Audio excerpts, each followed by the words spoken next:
What is happening, sports fans? It's your main man, Matt, from the DFS 5-pack. I am rocking it solo. It is Thursday, December 2nd. We got 5 NBA games to crush. I just talked over the members-only video, so I got five of my favorite plays to talk over with you guys.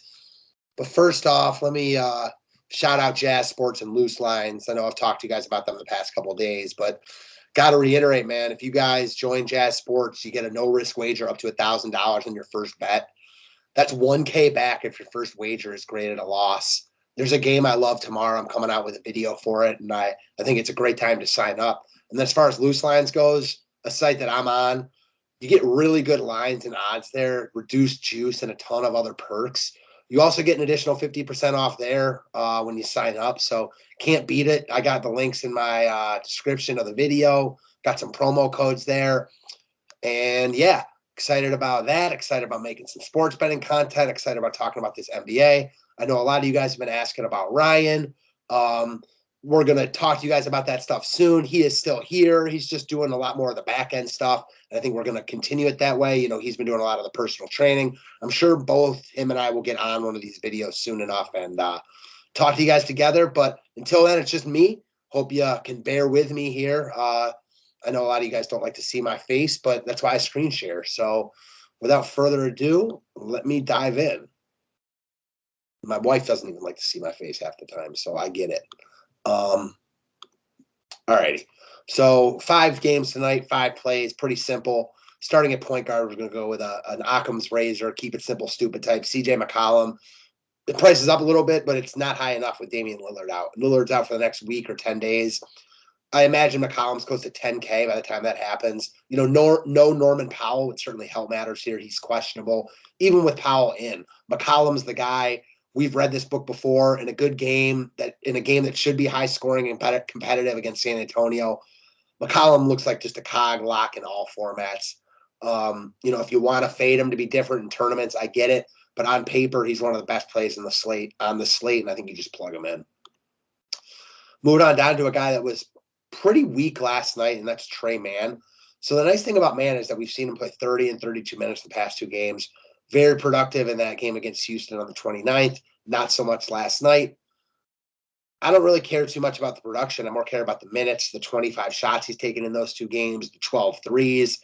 You know, he's not much of a block, steal, assist, or rebounds guy, but I imagine he's going to get more than 2 rebounds as far as, you know, per game as everything goes. So at 3,600 playing 30-plus minutes, I think we saw his ultimate floor last time out. I would imagine he's most of the time over 20, sometimes over 30 like we saw a couple games ago. And at this price point on a slate, without a ton of options I really love, I think he's just a solid look in all formats. Next up, coming to one of my favorite plays on the slate, that's going to be Alec Burke. So Burks has been uber productive the past 2 games, 39 minutes played. He's the starting point guard for the Knicks, and with no Kemba Walker in the rotation, he's just playing massive minutes. He also backs up, you know, Fournier and RJ Barrett a little bit, so he's just on the court at all times. We know he's not afraid to shoot. He's been really good. His price is up, which is keeping his ownership down. I always love being able to roster a starting point guard at small forward, at the small forward position, and that's what we have here. I like Burks a lot. I think this is a game, and I'm not afraid of his increased price tag at all. All right, next up, one of my pet projects, a guy I've been on a bunch, not necessarily the past couple games, but earlier in the season, I was on JRE a lot, Jeremiah Robinson Earl. So with no Giddey, with Kenrick Williams out, with Favors out, the Thunder are just missing bodies. And Robinson Earl, you know, talented kid from Villanova, first-round pick, coming off finally had another nice game. He played 34 minutes, had 30 DK points. Didn't do anything special at all. Made no threes. You know, didn't double-double. Only 1 steal. There's upside for more here. It's not like it's the greatest spot in the world against Memphis, but at 4,400 playing 30-plus minutes, he should get there in all formats with, like I said, upside for much more. Last but not least, we're going to go right back to the Portland trade and talk about Nurk. So, again, with Lillard out, these guys are just still too cheap. Nurk wasn't amazing last time out, but he got into some foul trouble, and then he lost blowout runs. So if that game was close, I would imagine he put up 45 DK points. And in this game, I imagine it's something similar to that. So we've read this book before. Nurk is starting to play more. Portland's shorthanded right now. I've talked about Little being out. Of course, we've mentioned Dame. And at 7K, his upside is just real. So on a slate, like I mentioned, without a ton of great options, I think Nurk is just a guy you plug in with McCollum. That's what I got for you guys. Short and sweet today. Hopefully you enjoyed it.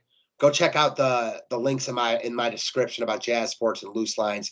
We'd love to have you sign up over there. It's a lot of fun. I'm always talking sports betting, and like I've been saying, there are going to be more videos coming out in the next week or so. So thanks as always, guys. Appreciate your support. And let me know if you have any questions. Go check out the DFS 5-pack if you want more content or any of that stuff. Thanks as always.